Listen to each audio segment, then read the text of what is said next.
selanjutnya saya akan membacakan teknik debat, yaitu pertama, masing-masing pihak pro dan kontra diberikan kesempatan 2 menit argumen pembuka. Jadi 2 menit bagi yang pro, 2 menit bagi yang kontra, dilanjutkan dengan diskusi, kemudian diakhiri dengan kesimpulan.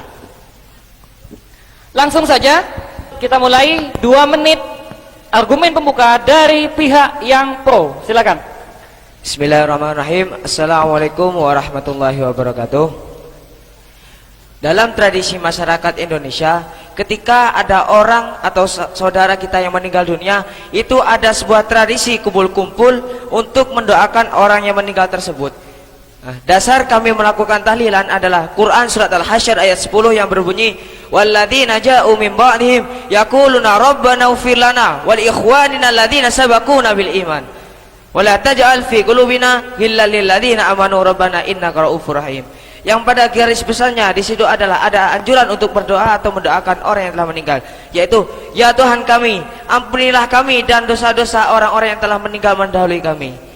Berdasarkan berangkat dari ayat inilah kami melaksanakan tahlilan agar ukhuwah Islamiyah tetap terjaga antar umat Islam dan untuk mendoakan orang yang telah meninggal dunia. Ya, terima kasih. 2 menit argumen pembuka untuk yang pihak kontra. Silakan. Bismillahirrahmanirrahim. Assalamualaikum warahmatullahi wabarakatuh. Waalaikumsalam warahmatullahi. Membahas tentang tahlilan atau tradisi tahlilan. Tradisi tahlilan ialah merupakan salah satu tradisi yang dianggap baik oleh masyarakat Islam di Indonesia, khususnya kaum Nahdliyin, yang secara gamblang dan secara terang-terang bertentangan dengan syariat Islam. Kenapa? Karena tahlilan tersebut ialah merupakan salah satu paling buruknya perkara dan merupakan bid'ah. Dalam hadisnya Rasulullah sallallahu alaihi wasallam, "Ala wa iyyakum wa muhdatsatil umur, fa inna syarral umuri muhdatsatuha. Wa kullu muhdatsatin bid'ah wa kullu bid'atin dhalalah wa kullu dhalalatin finnar." Yang maknanya tahlilan tersebut ialah merupakan paling buruknya perkara, karena paling buruknya perkara di dalam hadis tersebut ialah perkara yang dibuat-buat, dan perkara yang dibuat-buat tersebut termasuk adalah bid'ah. Jadi tahlilan adalah bid'ah. Nah, dan setiap bid'ah adalah sesat. Lah masalahnya yang terakhirnya ini yang gak enak, Mas. Nah, dan setiap kesesatan ialah dimasukkan ke dalam neraka. Jadi kesimpulannya adalah barang siapa yang melaksanakan tahlilan atau orang-orang yang mendukung tahlilan, maka semua orang tersebut akan dimasukkan ke dalam neraka. Bismillahirrahmanirrahim. Sip, mantap, mantap. Tepuk tangan dulu buat kedua finalis kita. Lanjut dengan sesi diskusi, langsung ditanggapi oleh Mas. Silakan, silakan. Oleh pihak yang pro. Mungkin Anda kurang memahami tentang permasalahan bid'ah. Mengapa? Karena sungguhnya jumhur ulama itu telah membagi bid'ah menjadi 2. Yang pertama yaitu bid'ah hasanah, yaitu bid'ah yang sejalan dengan ajaran Islam. Sedangkan yang kedua ialah bid'ah sayyi'ah, yaitu bid'ah yang bertentangan dengan ajaran Islam. Nah, sedang yang Anda sebutkan tadi, hadis kullu bid'atin dhalalatun, itu oleh Imam Nawawi dalam kitabnya Syarah Sahih Muslim, beliau menyebutkan bahwa hadis tersebut telah ditahsis oleh hadis man sanna fil islami sunnatan hasanatan falahu ajru wa ajru man amila biha ba'dahu. Nah, kalau kita simpulkan masalah tahlilan tadi, tahlilan merupakan bid'ah hasanah. Mengapa? Karena dalam tahlilan itu semua unsurnya merupakan unsur yang dianjurkan oleh agama Islam. Sudah cukup? Silakan dibantah atau ditanggapi atau dikomentari, silakan. Kami sangat tidak setuju jika Anda mengatakan bahwa di dalam tahlilan itu tidak ada unsur yang bertentangan dengan agama Islam. Padahal ada, yaitu tahlilan tasyabuh dengan tradisi agama Hindu pada zaman dahulu. Pada zaman dahulu, orang Hindu apabila ada yang meninggal, maka orang di sekitarnya akan berkumpul di rumah orang tersebut selama 7 hari. Dan hal ini sama persis apa yang dilakukan oleh kalian, warga Nahdliyin, yang disebut dengan tahlilan. Sabda Rasulullah, man tasyabbaha biqaumin fahuwa minhum. Barang siapa yang menyerupai suatu kaum, maka dia termasuk kaum tersebut. Jadi kesimpulannya, orang-orang yang melakukan tahlilan termasuk kaum Hindu, karena tahlilan merupakan tasyabuh dengan tradisi kaum Hindu. Mungkin bisa disebutkan miripnya di apa? Miripnya dengan kumpul-kumpul selama 7 hari. Kumpul-kumpul, oh ya. Silakan ditanggapi, Mas. Ya, silakan. Maaf, sangat tidak sepadan sekali jika Anda mengatakan bahwasanya tradisi tahlilan itu tasabuh dengan tradisinya orang Hindu. Dan Anda tadi mengatakan tasabuhnya itu dari perkumpulannya. Padahal Nabi sendiri mengatakan, man arada buhwatal jannah falyalzamil jam'ah. Kalau engkau ingin masuk surga, maka ikutilah jamaah atau perkumpulan. Jadi kalau masalah perkumpulan itu tidak ada hadis atau dalil yang melarangnya, tetapi ada hadis yang menganjurkannya. Tetapi yang dipermasalahkan itu adalah isi dari perkumpulannya itu apa. Kalau dilihat secara detail, isi perkumpulan yang dilakukan oleh orang Hindu dan orang Nahdiyin itu sangat berbeda. Dikarenakan kalau orang Hindu mengisinya dengan hal-hal yang negatif seperti mabuk-mabukan, judi dan lain sebagainya. Dan hal ini pula dalam perkara tasabuh ini juga pernah dilakukan oleh Wali Songo ketika hendak mengajarkan ajaran Islam di tanah Jawa. Pada zaman Wali Songo tidak semata-mata menghapuskan tradisi yang ada atau tradisi yang sudah dilakukan oleh orang Hindu, tetapi hanya merubah isi dalam perkumpulan yang dilakukan oleh orang Hindu. Dan dengan itulah tasabuh dengan orang Hindu menjadi tiada.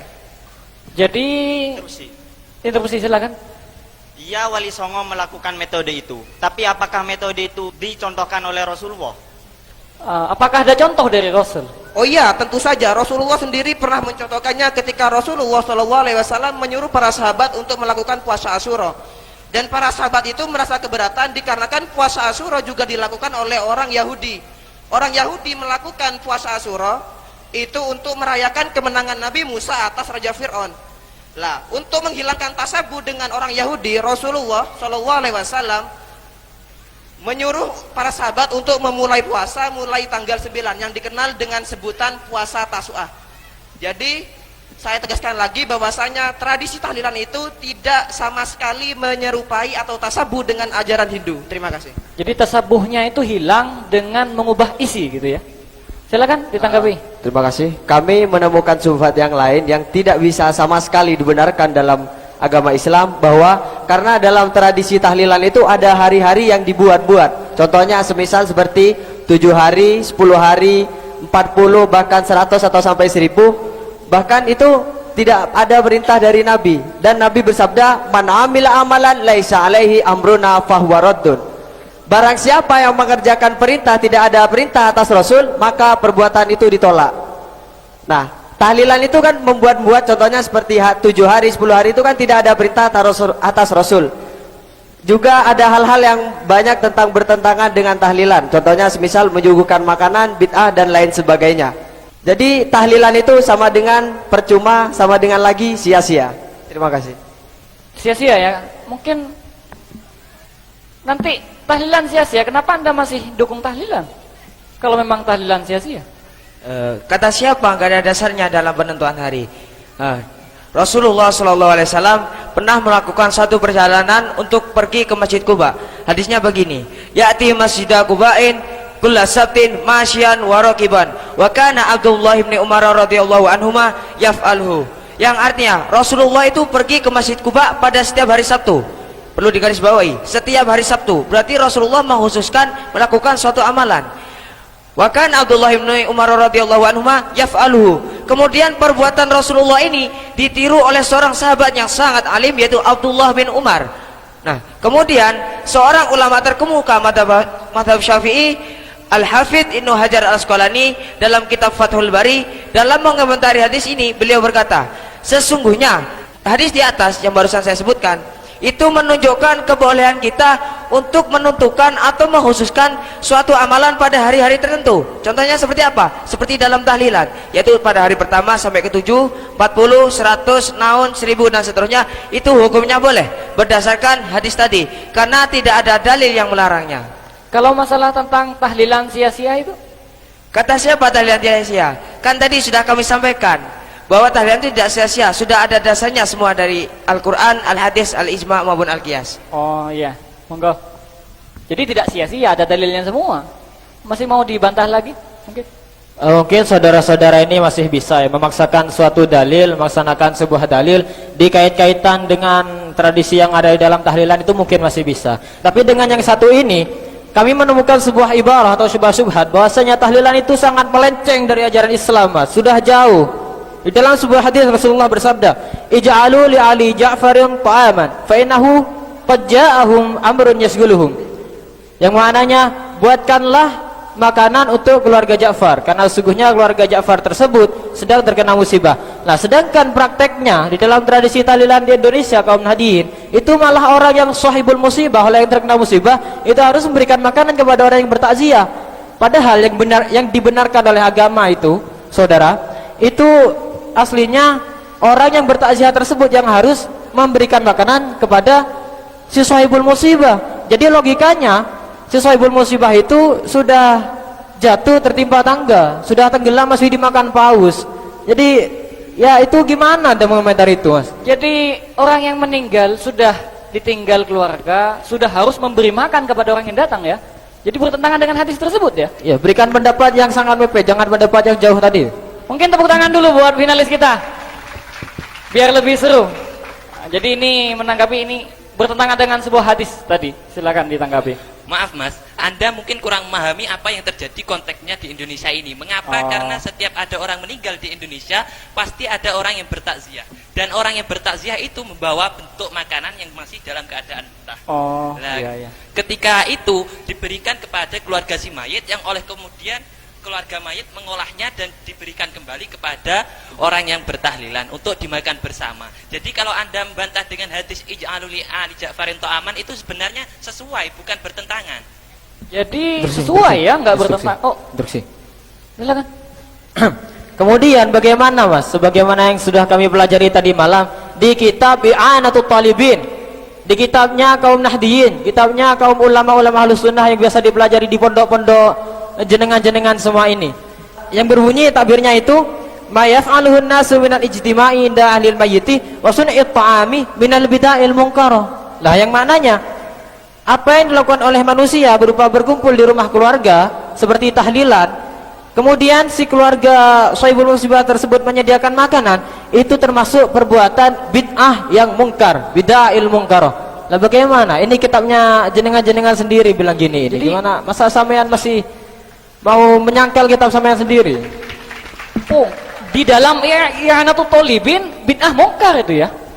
Maaf Mas, Anda tadi dalam membacakan takbir itu kurang lengkap. Mengapa? Karena di situ ada terusannya, yaitu apabila iya, terus. kita sebut menyuguhkan makanan itu bid'ah mungkarah, di situ ilatnya adalah ingkana mimma limayyitin au mimma limahjurin. Yaitu ketika diambil dari harta si mayit atau dari anak yatim yang masih ditahan untuk mentasarufkannya. Tapi kenyataannya tidak. Mengapa? Karena yang disuguhkan kepada orang yang bertahlilan itu berasal dari pentakziah yang bawa makanan masih dalam bentuk mentah. Jadi ilatnya sudah hilang ya. Ya, ilatnya sudah hilang dan itu sesuai dengan kaidah fikih yang berbunyi al-hukmu yaduru ma illati wujudan wa adaman.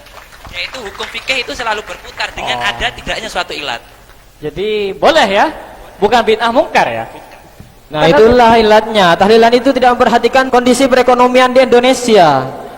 Kemudian ya selanjutnya. Silakan ditanggapi Mas Husain. Ada subhat yang lain yang menyebabkan tahlilan itu benar-benar dihapuskan dalam tradisi Indonesia, yaitu masalah pahala bacaan yang dihadiahkan untuk orang yang telah meninggal. Quran surat An-Najm ayat 39, wa alaisa lil insani illa ma sa'a, yang artinya seseorang tidak akan mendapatkan kecuali apa yang dia usahakan, kecuali apa yang dia kerjakan. Jadi pahala yang dibaca orang-orang yang tahlilan itu tidak akan sampai kepada orang yang telah meninggal berdasarkan ayat tersebut. Oh, berdasarkan Al-Quran, pahala yang kita baca tidak akan nyampe ya. Ini nggak nyampe Mas, silakan. Buat apa ketahlilan kalau memang nggak nyampe? Silakan ditanggapi. Memang benar ayat yang Anda bacakan tadi, bahwasanya manusia itu tidak akan memperoleh sesuatu kecuali apa yang diusahakannya sendiri.